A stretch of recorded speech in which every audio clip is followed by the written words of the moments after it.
Hello, everyone. My name is Dr. Amaral Sharud. I'm a family medicine physician in Central Illinois. I'm part of the CME committee of the Illinois Academy of the Family Physician. Um, Today in our webinar, Maternal and Infant RSV Vaccination Implementation and the Best Practices for Primary Care Providers. Today is presented by Dr. Jennifer Chiji Aguma. She's a family physician in Urbana, Illinois, and Dr. Kristina Dakis, who's a family physician in Gibson City, Illinois. Um, this is a CME activity. It was supported by Independent Medical Education Grant from Pfizer. Illinois Academy of Family Physician DI statement said that IAFP will support diversity, equity, inclusion in all of its forms. Recognizing these requires an enduring commitment that must find full expression in our organizational culture, values, activities, and behaviors. Please help the Academy leave a Google review on the IAFP by using that QR code, if you will. That helps give us more exposure. Some just housekeeping things. I'm sorry that it's an empty slide, but I can tell you what we need to do. Everyone keeps themselves on mute. Please submit all your questions in the chat, and I will keep a track of all of them throughout the presentation, and then we can have a conversation and discussion at the end of the webinar. As a faculty disclosure, the Illinois Academy of Family Physician adheres to the conflict of interest policy of the ACCME and the AMA. Neither myself, the speakers, or any of the IAFP has any disclosures to give today. This is a CME that is accredited. The Illinois Academy of Family Physician is accredited by the ACCME to provide CME for physician. The webinar credit designation is Category 1, and AMA PRA Category 1, the Illinois Academy of Family Physician designate the internet education activity as a maximum of 1 AMA Category 1 credit. This is the way you can claim the CME credit through the webinar attendees. There's a link to the post-test and evaluation. And credit claim form will be shared in the chat box at the end of the presentation, but also will be emailed to you afterwards so you can use it for that. And to receive the CME certification or accreditation, you must complete the post-test and evaluation and credit claim form. Your CME certificate will be emailed to you after you complete it. The name filled in the certificate will be filled for you. So please note that the IAFP maintains record of all the CME credits. So now into the presentation. Welcome Dr. Chiji Aguma and Dr. Dakis, and I will let them take it from here.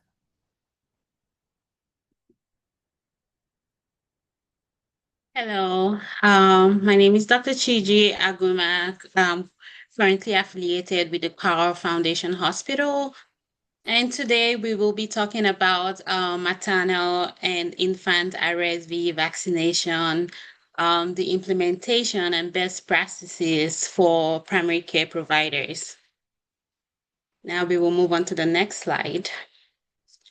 And so I will be speaking on the first part, and Dr. Dakis will be speaking on the second part of the presentation. And we also have the learning objectives to describe the burden of RSV vaccine in infants and the role of maternal and infant vaccination strategies in reducing severe outcomes, explaining the most recent clinical recommendations for maternal RSV vaccination, which is the Abrysvo, and the monoclonal antibody Nirsevimab or Beyfortus used in infants. We'll also talk about differentiating between maternal immunization and infant monoclonal antibodies. Protection, including their mechanism, actions, and timing. Also talk about best practices for vaccine administration and management. Also how to develop effective patient communication strategies, and also how to integrate RSV vaccination and the monoclonal antibody in routine clinical workflow. So we'll move on to the next slide. So what is RSV? RSV this is just like a refresher. RSV is a negative sense single-stranded RNA virus. It can be categorized into two subgroups, subgroup A and B, and this is based on its antigenic differences that usually affect the pathogenicity. RSV was first identified in 1956, and since then it has become one of the leading causes of respiratory infections globally, especially in infants younger than the age of 6 months. And then the next slide, epidemiology. RSV is prevalent in humans and primarily due to the absence of long-term immunity following an infection. And so this usually leads to reinfections. The average age, it has a bimodal distribution, usually affecting either the very young population or the older population. About 2 million outpatient visits is can be attributed to RSV, and about 80,000 hospitalizations could also be attributed to RSV infection. Out of all these hospitalizations, about 100 to 300 deaths in the US in children under the age of 5 can be attributed to RSV virus. So that's why we really have to pay attention to this virus because it can cause a lot of havoc to the especially to the younger age. In the United States, it's estimated that about 50% of infants have contracted RSV, and nearly all children has been infected by the age of 2. Um, RSV has seasonality. Usually in the colder season, that's when it peaks. In September, that's the beginning. That's when you start seeing the rise in infection, and then it goes down usually around the end of March, April. who is at most who is most at risk of RSV or severe RSV? Usually, children with underlying health conditions such as cystic fibrosis or children who have recurrent aspiration pneumonia or maybe neurological disorders. Those are the population that are at risk of severe RSV. Also, those with prematurity or chronic lung diseases, or infants with congestive or congenital heart defects. Infants aged 0 to 5 months are also at very high risk because usually very young children, they have inability to mount an immune response, so this can also cause them to have severe RSV infections. How is RSV transmitted? RSV primarily infects the respiratory tract, and transmission is usually through direct contact with the respiratory secretions. What happens is that once the RSV enters the body via the nasopharyngeal or the conjunctival mucosa, it specifically affects the apical ciliated epithelial cells in the respiratory tract. And it causes direct destruction, or it can also cause it can stimulate an immune response. And then once our body, has the once our body tries to fight this, but then our body overdoes it, and then start destroying some of the cells in our body, leading to airway obstruction. Mucus is produced, causing accumulation of the mucus and cellular debris.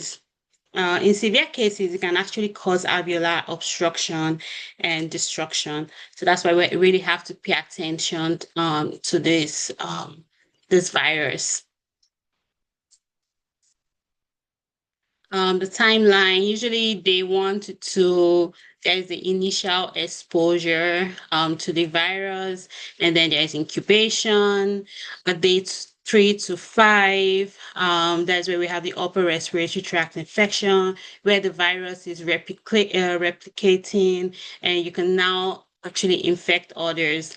And then day 6 to 8, this is when the virus has progressed, not just in the upper airway, but now moving down to the lower airway and causing more severe symptoms.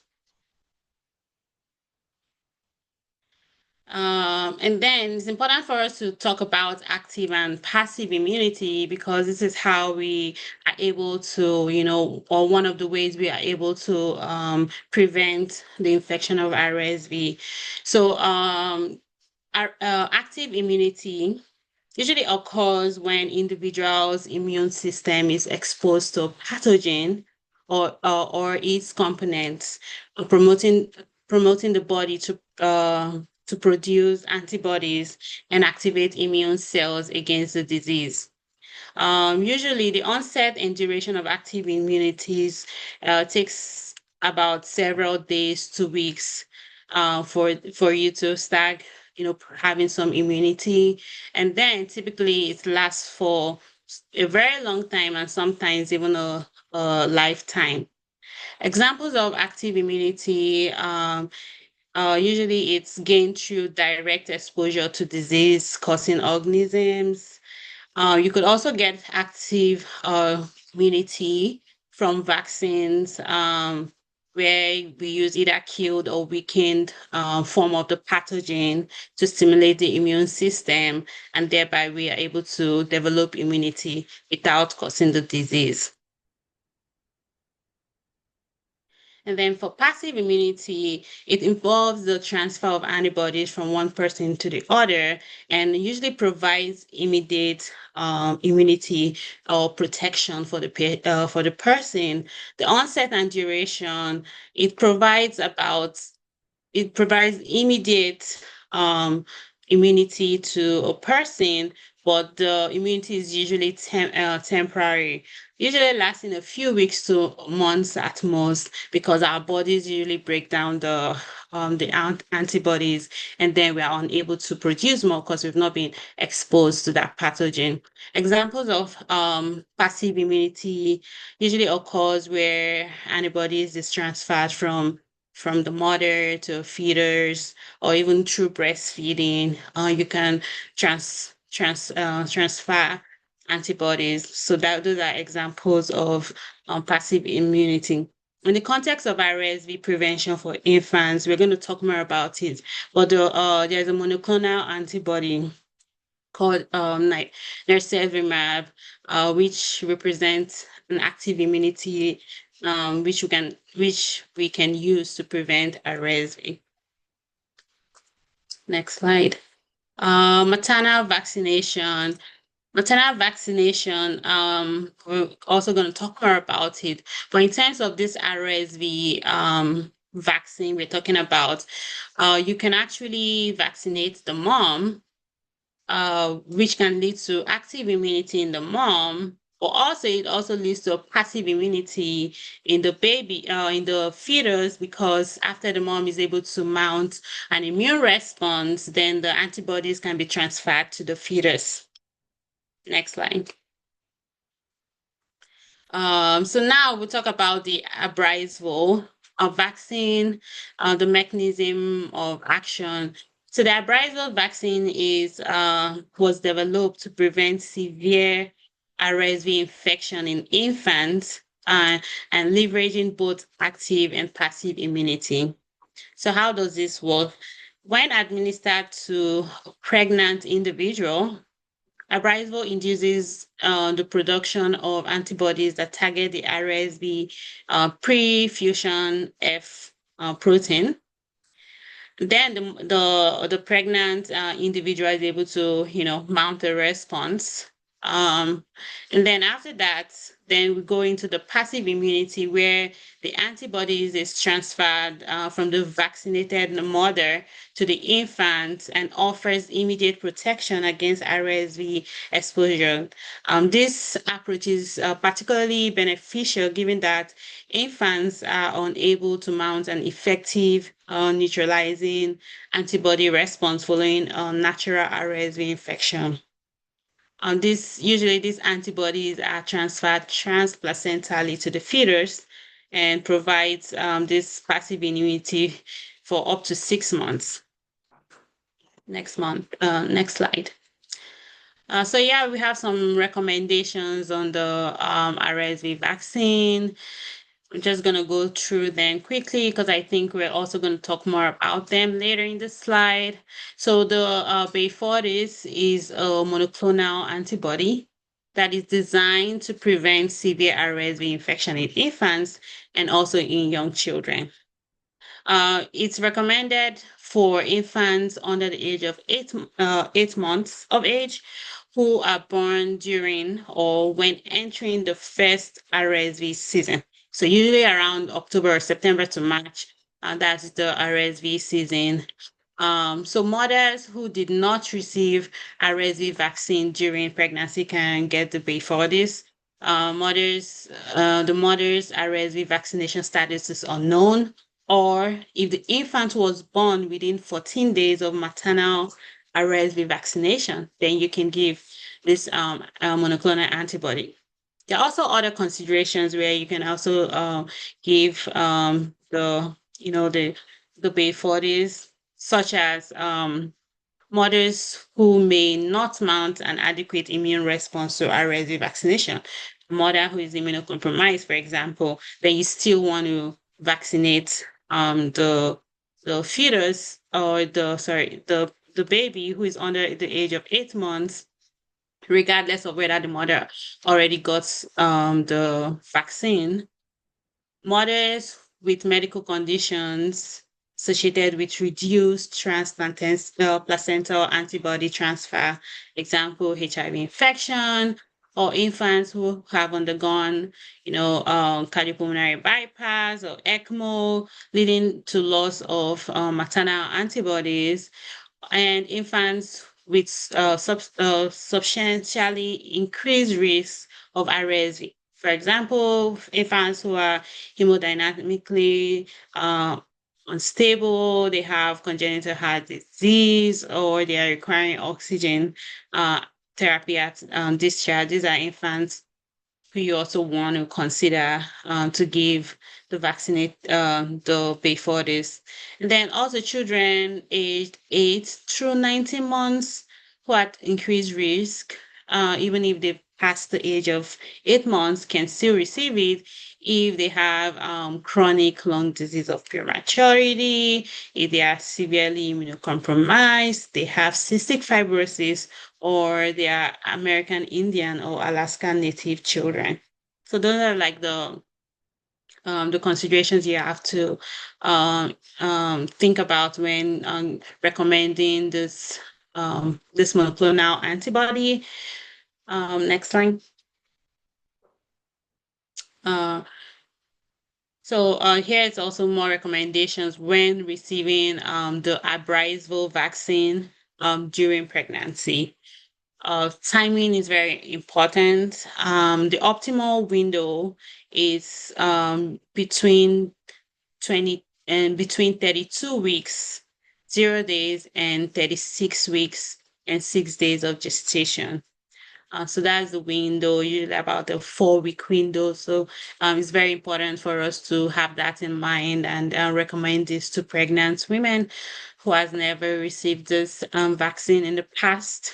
Seasonality also matters a lot. In the US, it's recommended to vaccinate during September through January to ensure that the antibodies are, still in the system during the peak season of the RSV virus. Late vaccination, if administered after 36 weeks and 6 days of pregnancy, there is insufficient time for the antibodies to develop and protect the infant. In such cases, the infant should receive the RSV monoclonal antibody, Nirsevimab, just before or at the start of the RSV season. Vaccination in subsequent pregnancies. Um, Currently, if a pregnant woman received a maternal RSV vaccine during a previous pregnancy, the CDC does not recommend re-administering another dose in subsequent pregnancies. You can always co-administer the RSV vaccine with other vaccines, such as the Tdap, COVID vaccine, and influenza vaccine. Next slide, please. So here is just a snapshot of the efficacy of the Abrysvo vaccine. Um, phase 3 double-blinded trial conducted in about 18 countries. They came up with the following conclusion that within 90 days after birth, the vaccine was able to reduce the risk of severe RSV related respiratory tract disease by about 81%, which is quite, you know, something, because we know like the vaccines, or the vaccines that we've been used to, they don't reduce it up to about 81%. So this is very impressive. And also within 180 days after birth, the risk reduction was about 69.4%. Within 90 days after birth, there was a risk reduction for any RSV related death with about 51%. And then within 180 days, there was a risk reduction by about 51.3%. And then RSV associated hospitalizations, there was a risk reduction in the first 90 days of birth of about 67.7%. And then within 180 days, there was a reduction of about 56.8%. Next slide. Safety of the Abrysvo vaccine.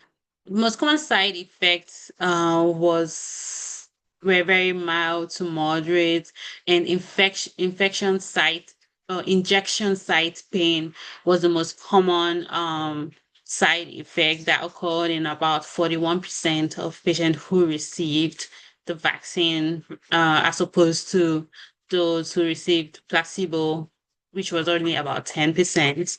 Some people also had systemic reactions like muscle pain and headaches, and which was slightly more in the vaccinated individuals, which was about 27% versus 17% in the placebo group. The percentage of maternal participants reporting any adverse event within 1 month after injection was similar within the vaccinated and the placebo groups. Among infants, adverse events within 1 month of birth was reported in about 37% in the vaccinated group and about 34.5% in the placebo group. Incidence of serious adverse events or adverse events of special interest and newly diagnosed chronic conditions were similar between the two groups. The safety consideration for the general population. We already talked about the most common side effects, but while the Abrysvo vaccine offers significant protection against RSV, it is important to be aware of potential safety considerations like the Guillain-Barré syndrome. That in the post-marketing studies, it has been shown to have identified an elevated risk of GBS within 42 days following the vaccination with Abrysvo, according to the FDA. And incidents among adults aged 65 and older were fewer than 10 additional GSV cases per million doses administered. Contraindications, the only contraindications to this vaccine is just severe allergic reaction, example, anaphylaxis. Next slide. The role of Nirsevimab in infant RSV prevention. Thank you, Dr. Chiji Aguma. I'll take it from here. Thank you. So hi, everyone. Again, my name is Kristina Dakis. I'm a family medicine and obstetrics physician in Gibson City, Illinois. I work in a rural setting. I deliver a lot of my own patients. I do C-sections. I've been in practice for 6 years, so I'm excited to talk about just a lot about the huge benefit that I've seen from this being implemented over the last few years, and how we can hopefully work to get this to more patients and to prevent more RSV and implement into practice. So I will start by going through Nirsevimab. So briefly, just the history of infant RSV prevention. So we actually have had a monoclonal antibody called Synagis to help prevent RSV since the 1990s. And Synagis, that some of you I'm sure are familiar with, was previously the only RSV protection available for children. And it was also only available for children at high risk of severe lung disease from RSV. So these were kids who were born prematurely, less than 35 weeks, children with bronchopulmonary dysplasia, children with congenital heart disease. So not all children were able to receive Synagis. And there were some challenges with Synagis. It was administered in monthly doses during RSV season. So this was 5 doses. And just speaking from experience for some of the high-risk kids I took care of in my remote rural health clinic, a lot of my families struggled with transportation or just follow-up wasn't always guaranteed. And I think for a lot of the kids that qualified, I don't know if they all actually received all the RSV or all the Synagis doses to truly have true protection. Synagis is also a monoclonal antibody, but it, as would make sense, it has a much shorter half-life than Nirsevimab of 19 to 27 days. So there were obviously some issues, and then just flow in the office, coordinating all of the kids. For those of you who had busy pediatric practices, coordinating all of the patients that had to come in and get a monthly dose of this just to make sure they were protected. Synagis is no longer recommended for routine use, but Synagis is still available and should be given if you do not have access to Nirsevimab, and of course, if the child also qualifies for Synagis as high risk. Now, fortunately, very exciting, in 2023, Nirsevimab or Beyfortus was first approved for use in the United States, and we already did briefly go over the indications for it. Nirsevimab is a single dose and is given at the beginning of RSV season or shortly after birth if the child is born during RSV season. It has a much longer half-life, thus it can be given as a single dose, and it is indicated for all babies entering their first RSV season. So for the first time in history, we have a way to prevent RSV in all infants. They don't just have to be high risk. So this really is just monumental. I know I'm very excited about this. So let's review this again, because I think these are the big take-home points for those of you who are doing primary care and talking about RSV prevention. So for Nirsevimab or Beyfortus, this is indicated for infants less than 8 months of age, born during or entering their RSV season. I feel like sometimes the timing and talking about this gets a little confusing, but start off, is an infant less than 8 months of age? Okay. And then did the pregnant parent receive Abrysvo? If they did not receive it during pregnancy, the infant can receive Nirsevimab. If the pregnant patient's RSV vaccination status is unknown, or if the infant was born less than 14 days. So mom came in, she got it at 36 and 6 and then had a baby a week later. She didn't have enough time to mount a proper immune response. So the baby will need to get Beyfortus to actually be protected against RSV. And then also important to keep in mind for your higher risk children, the second RSV season, those who are 8 through 19 months of age at high risk of severe RSV disease are also candidates for Beyfortus, and we went into that previously. I will review that again just for take-home points. And the timing is October through November. So we start giving Beyfortus in October, and ideally any child who's already been born should receive this between October and November. And then throughout the rest of RSV season, it should be administered within 1 week of birth. High risk criteria, we've already gone through this again. Just keep this in the back of your minds for your higher risk kiddos entering their second RSV season. It's not all children with cystic fibrosis. Just again, they have to have manifestations of severe lung disease or have a weight for length ratio that's less than the 10th percentile. And then also Alaskan Indian or Alaskan Native children. I wanted to touch on that briefly. This is a big health equity issue. So Alaskan Indian and Alaskan Native children actually have been shown to experience significantly higher rates of severe RSV disease and hospitalization. So they're more likely to require ICU admission or to need advanced respiratory support. And children who live in rural and reservation communities are most impacted. I know this doesn't necessarily affect everybody who practices in Illinois, but many of us may be serving rural populations, or perhaps you're working in a residency program, training residents who may consider working on a reservation, or it's important to keep this in mind. And this really does come down to social determinants of health. The increased risk has been shown to be associated with running water, poor running water access, transportation difficulties, household crowding, and indoor air quality. So please don't forget about this population, because this really is a health equity issue. There are fortunately a lot of studies now that show the tremendous impact of Nirsevimab on RSV prevention. This is one that I really liked that I wanted to share. It was supported by a grant from the National Institute of Health, and it looked at 3,090 infants, and they got their population that they tested by looking to see who was tested for RSV between October 1st of 2023 and May 4th of 2024. So they took a bunch of infants that were tested for RSV in the medical setting. Positive RSV results were cases and negative RSV results were controls. And then they took all these patients and looked back to see, did they get Nirsevimab? Uptake was pretty low, not surprising. It's still early in the development of this, or in the, I guess, introduction of this. It was 10.7%. So 330 of these cases did receive Nirsevimab. And the numbers were, again, very striking, kind of like some of the data we looked at earlier.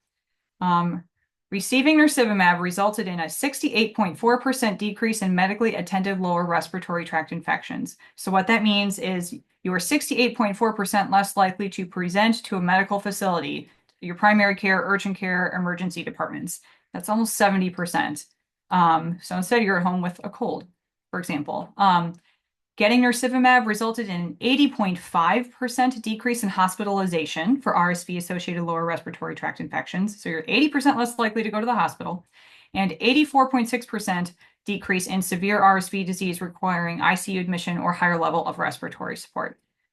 So again, this is pretty incredible, considering that this is the number 1 cause of pediatric hospitalization, right?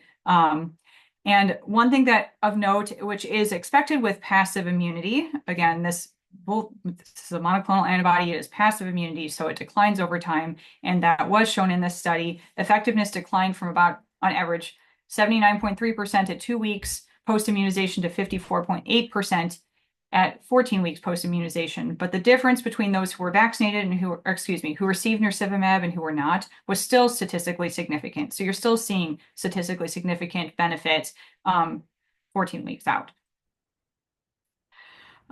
Nirsevimab administration. So ideally, Beyfortus or Nirsevimab would be administered prior to discharge home from the hospital. We'd really love to get to a place where baby is born and you're getting your vitamin K, getting your hepatitis B, your erythromycin, and your Nirsevimab. Unfortunately, we are not at that point yet, mainly just because of the way that we are paid for newborn care in the hospital. It is a bundle payment, and hospitals generally are not going along with this because insurance companies are not going to reimburse for it. So instead, we're most of us are finding a way to incorporate Nirsevimab administration into the office. Ideally, it should be given within the first week. That is the recommendation. In general, I'm trying to give it in the newborn visit, but we'll talk a little bit more about implementing this in real life practice in a few slides.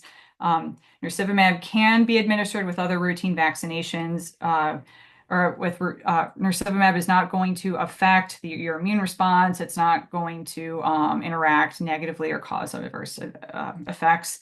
It is contraindicated in infants and young children with a history of serious hypersensitivity reactions, such as anaphylaxis, just like Abrysvo.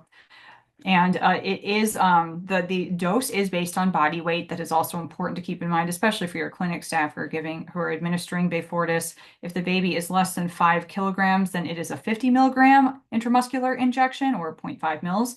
If the baby is greater than 5 kilograms, it is a 100 milligram intramuscular injection, so 1 mil.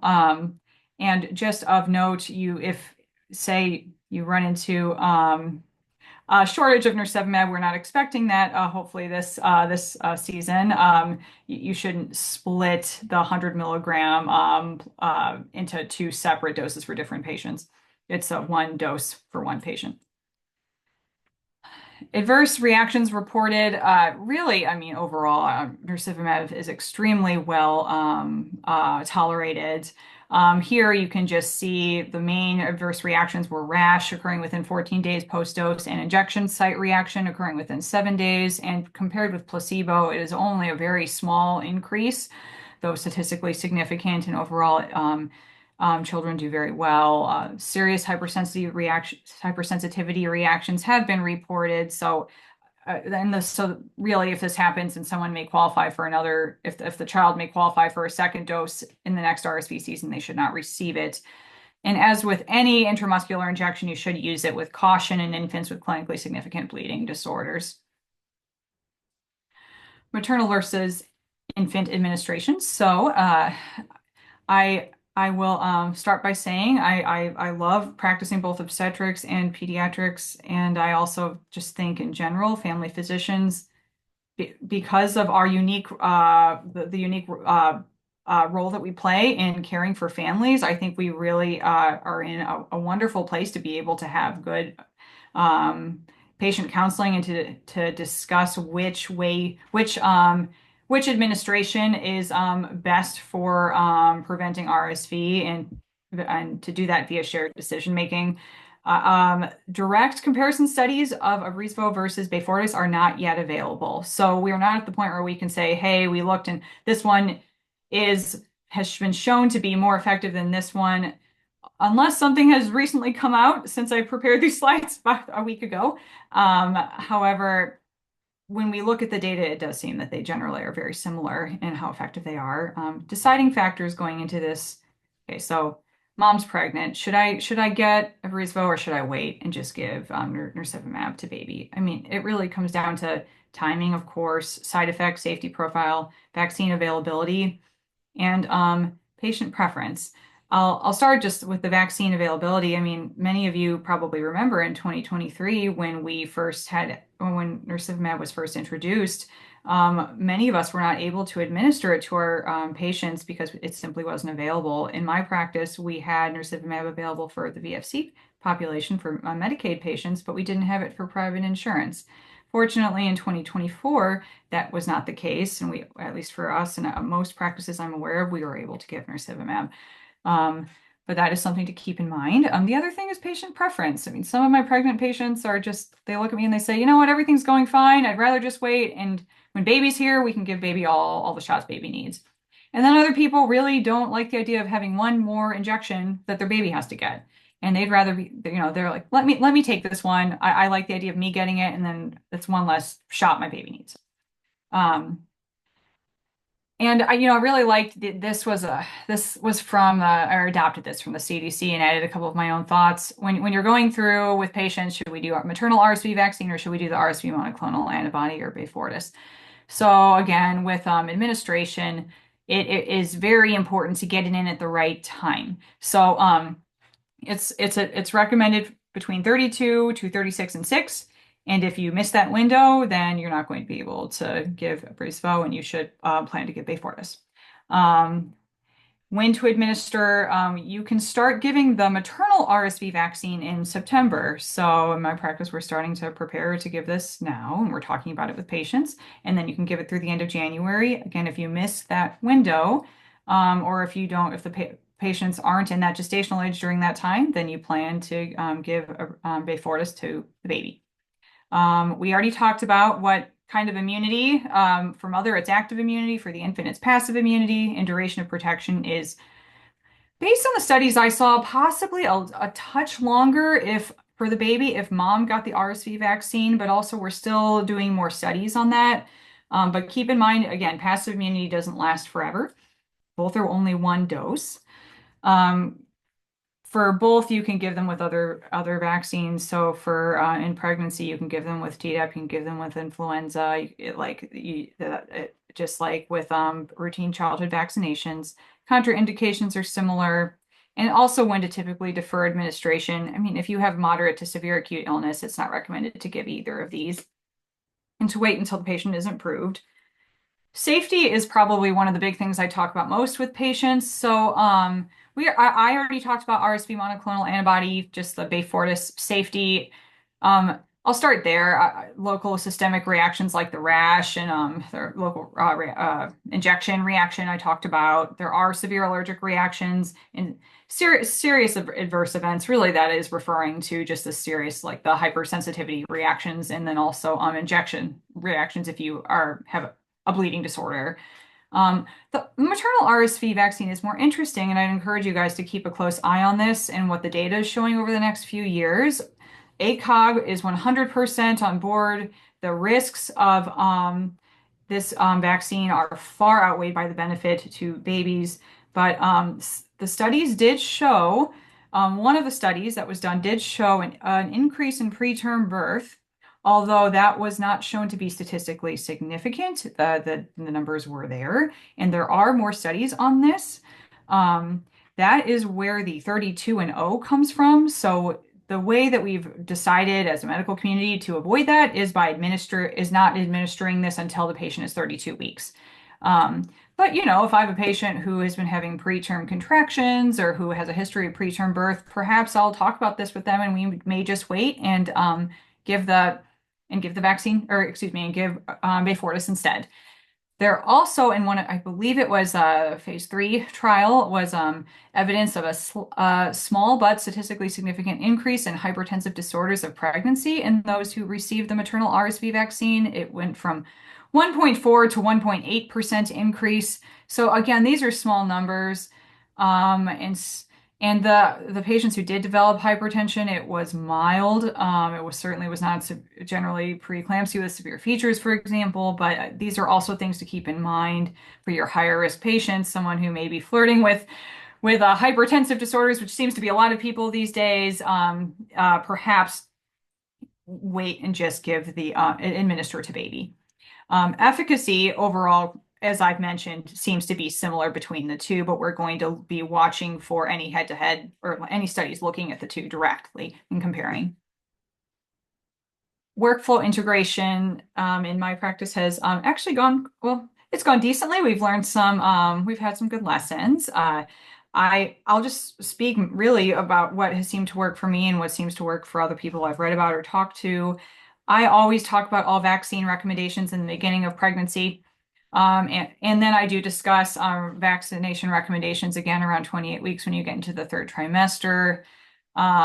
You can, as I've said before, you can absolutely give Abrysvo with Tdap and influenza, and you should be giving it between September to January in pregnancy. So in pregnancy, you're thinking about a month before RSV season. When you're giving it to baby, you're starting during RSV season in October. You could think about giving it when you obtain third trimester labs. I usually get an HIV, syphilis around 32 weeks. And then documentation is key too. So if mom doesn't get this, the person taking care of the child is going to have to know, okay, well, this child is a candidate for Beyfortus. Oh, so either putting it in say your H&P or having a place in your electronic medical record where there can be like a special alert, working with your IT department to figure out the best way to communicate with the pediatric team. Or in our clinic, we had a list of people who were interested in Beyfortus, and they signed up if they weren't getting in pregnancy, they made a note at the front desk so the staff could keep track. Another key point, if the pregnant patient received RSV in a previous pregnancy, it is not recommended they receive another dose in a subsequent pregnancy. This is a one-time in your life dose. In those pregnant patients, it's recommended that the baby get Beyfortus instead. So looking backwards and doing a good chart review to make sure mom hasn't received Abrysvo in a previous pregnancy is also important.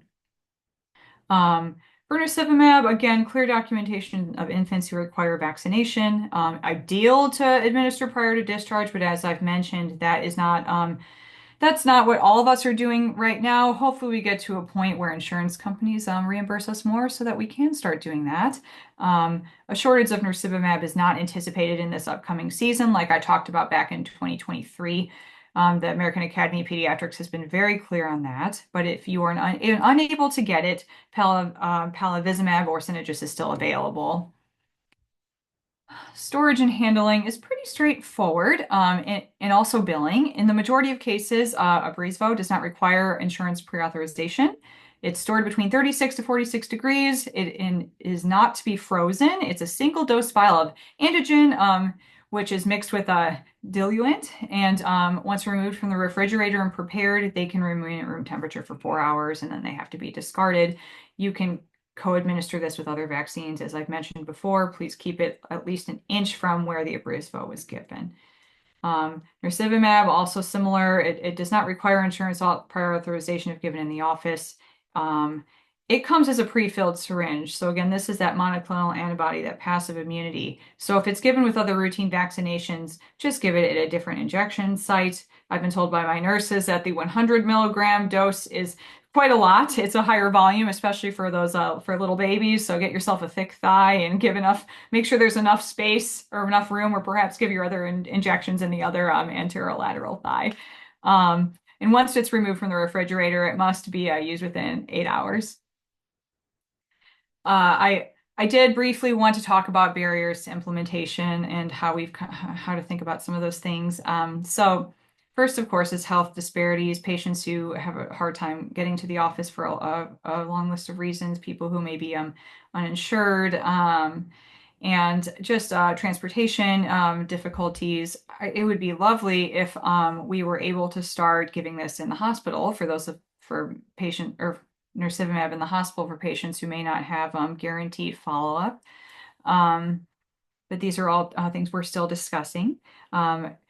Vaccine hesitancy is something that we could easily talk about for many hours, and full disclosure, I'm not the expert on combating vaccine hesitancy, and I'm out here fighting the good fight with the rest of you.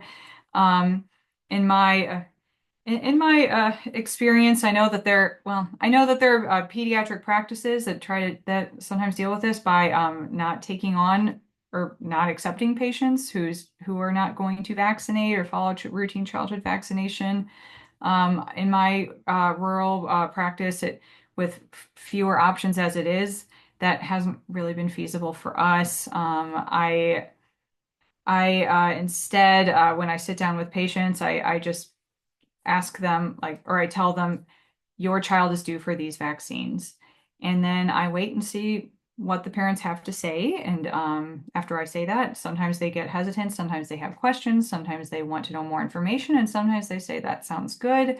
I think the more that I can try to address individual parent concerns, try to educate, and also try to be open. I have people that want to delay vaccines, people that want to pick and choose certain vaccines, and I think the more that I can keep that open door and have those conversations with them, the more I'm at least hopefully able to see more vaccine uptake in general. But I will say for the RSV vaccine, you guys, for the Abrysvo and also for Nirsevimab, you tell families like this is the most common cause of pediatric hospitalization, and these families like most of them know of people who've been very sick with RSV. So you tell them, hey, we have something that has an 80% likelihood of keeping your kid out of the hospital if they get RSV. It This is one that most people seem very excited about and open to. So even just sharing that data helps. But again, we could talk about this all night. And then logistical implementation challenges, I really talked about some of that already. But when integration into routine medical care, just one thing that I noticed when I was starting to talk about the RSV or about Nirsevimab, for example, in the office, it would get to RSV season and families would be due for their 2 or 4 month vaccines, and I'd say, okay, well, you're due for these vaccines. Oh, and we have this awesome new RSV vaccine that we can give you. And then when I say, and we have this and it's new, families look at me and are like, okay, well, you keep that away from me. That's new. I'm not ready for that. And then instead, I've tried to change it to, okay, well, this season, I'm saying, okay, the next visit, we'll have our routine childhood vaccines and the RSV, I call it a vaccine, or the RSV shot, which will help prevent your child from being hospitalized for RSV and getting RSV. And already people seem to be more interested. So even just sometimes the way you say things can make a difference. For take-home points, and then we'll have some time for Q&A. RSV is the leading cause of medically attended respiratory tract infections and hospitalizations in children. Vaccination with Abrysvo in pregnancy or passive immunity with Beyfortus administration decreases the risk of clinically significant RSV-related illness. And I mean, this is not debatable. And family physicians and other primary care providers are in the ideal position to discuss both options with patients via shared decision making. And the last point I really just want to elaborate on briefly. Just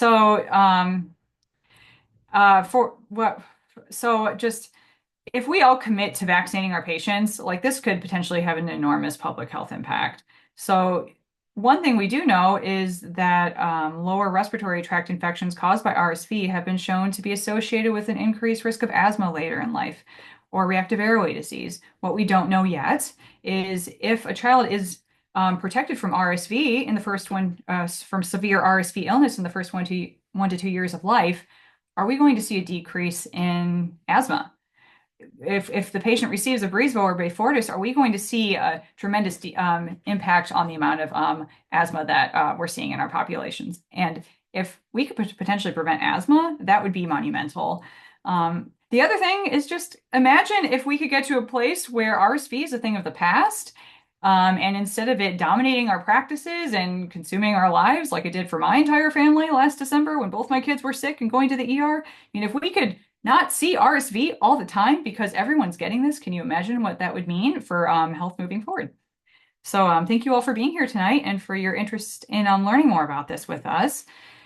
We did provide some resources for families. Healthy Children and Family Doctor have some great handouts. And then also there's some good guides for just talking with your patients about this. Thank you very, very much, Dr. Chiji, Dr. Dakis. Yeah, and we can talk about vaccine hesitancy all night. That is absolutely true. Thank you both for this very important and timely, I guess, as you, Dr. Dakis, you mentioned, we are coming into that season now, and I guess it's a good refresher for everyone to kind of be aware that this is the time when we start talking about that, either with our pregnant population or if we see also pediatric population, new infants, and all that. For our attendees, you can start putting your questions in the chat. But I will start us off. And my first question is, when we talk about the maternal RSV vaccination, we're talking about the 32 to 36. As you're very aware, there is in those situations where we are trying to plan pregnancy a little bit earlier, either for hypertensive disorder of the pregnancy, hypertension of the pregnancy, preeclampsia. Does that influence when you're really deciding that? Are you more leaning towards the 32-week and kind of giving that buffer until 36, or the other way around, you are just trying to get closer to the 36, and what is the rationale there? Your question is when do I kind of try to push certain people toward 36 versus 32. I honestly, it's for certain patients, yes. So for someone who I may be who I'm worried about preterm birth, or for with a history of preterm birth, I'll probably say, hey, at 36 weeks, when you come get your GBS, when you get your GBS swab, we're gonna also make sure that you get this. And I kind of will like lump it with like something else that they're going to be getting, so they're thinking about that at once. Um, I think with hypertensive disorders of pregnancy, that it was such a small increase. I haven't really been thinking about that as much, but it is something I'm going to be talking about more with my patients this season. In general, it's been more like, hey, we have our shot at giving this to you and you want to get it. Usually it's if we have a window, we're going to administer it to you unless someone is particularly high risk. I'm going to be having that conversation. That's really helpful. Um, Thank you, everyone, putting questions in the chat. I see that we are sharing some links. Um, if you don't mind, I have another question as well. I think the last time I looked at the numbers, we were talking about like 55% of all infants are protected just by either way or either methods, either maternal vaccination or monoclonal antibodies in infancy. Um, Looking forward or moving forward, at least in our population where I work, I find a lot of openness, as you exactly mentioned, to RSV more than, say, flu shots, surprisingly. Um, Mhm. the I think it's the struggle is a little bit more in maternal vaccination, but somehow explaining the mechanism, the fact that it's a monoclonal antibodies. Sometimes I feel it can be a double-edged sword in that term, and especially in the second or third child, as we're not going to be able to do the maternal one. What is if you would pick one that would increase that number from 55% of kids who are protected to reach your ultimate goal of like RSV is something of the past, what would be the thing that most family doctors need to focus on more? In terms of how you talk about it with patients. And in each one, do you feel like this is going to be where we're going to be moving forward? That's going to be the biggest driver for increasing that protection number. I have a feel. I think it'll be interesting to see if we're like which direction we're eventually going to go. Are we going to be prioritizing infant administration more? Just because some of these just I just with what the studies start to look like with the Abrysvo. I mean, ACOG is very much in support of it. Well, I realized when I was preparing this, I feel like I call the infant, the Beyfortus vaccine for families quite a lot. That actually is, I catch myself doing that. And often I don't get into the weeds of how it's a little bit different. And I, I more just call it a lot. I haven't really gone into that as much. I've more tried to focus on, this is called Beyfortus. It is a shot. We give it to your child, and it has been shown it has been shown to decrease the risks. And I go through that. I I try to tailor my answers to the concerns that the families have more so. And I'd be well thrilled to hear what other people think. But I think like if you have information overload, sometimes then there's already so much information overload, and I think people already come to the table with so many of their own concerns. I try to, and I don't have, I try to focus on what their actual questions are. So I guess I don't necessarily always get into the science of it, if that answers your question. Yeah. No, that's exactly it. And I again, at least from my personal experience, it's amazing how much openness to it. Again, it's just because everyone knows someone who had RSV last season, was rough on the family, or they had it themselves with other kids, or they know someone who was in the hospital. And I think that's still very present in everyone's mind. And I think parents. I mean, you think, especially with vaccinating your child or giving your child these a new like a monoclonal antibody. I mean, we forget. It's easy to forget that the decision to move forward with, say, routine vaccinations is one of the first major decisions that families are ever going to make for their child. So, I mean, just sitting and just spending time and with them and going through that, I think just acknowledging that for them and giving them space to make an informed decision instead of coming to the table, well, you're getting this. Like, this is what's recommended. I feel, and I know we all try. I think that helps me at least just try to take a breath and meet them where they're at sometimes because it can be hard and frustrating. And as you mentioned earlier, once we are able to get that into the global pay of the hospital, I think that would be definitely a game changer. So, and I know that some people on a national level are working on advocating for that, and that will be really, really helpful. There's a lot of open, especially that a lot of there is a so far good uptake for hepatitis B and vitamin K, so that can be lumped all together. Um, Absolutely. well, again, thank you both, Dr. Dakis and Dr. Shijogama, for this very, very informative, very, very timely webinar, and we really appreciate you for that. For everyone participating, please do not forget your CME. We will be sending the forms for those who sign up, and I believe they're later going to be a recording of this later that will be available and emailed for everyone. Thank you. It was fun. One more time. Yeah, that was great. Thank you, everyone.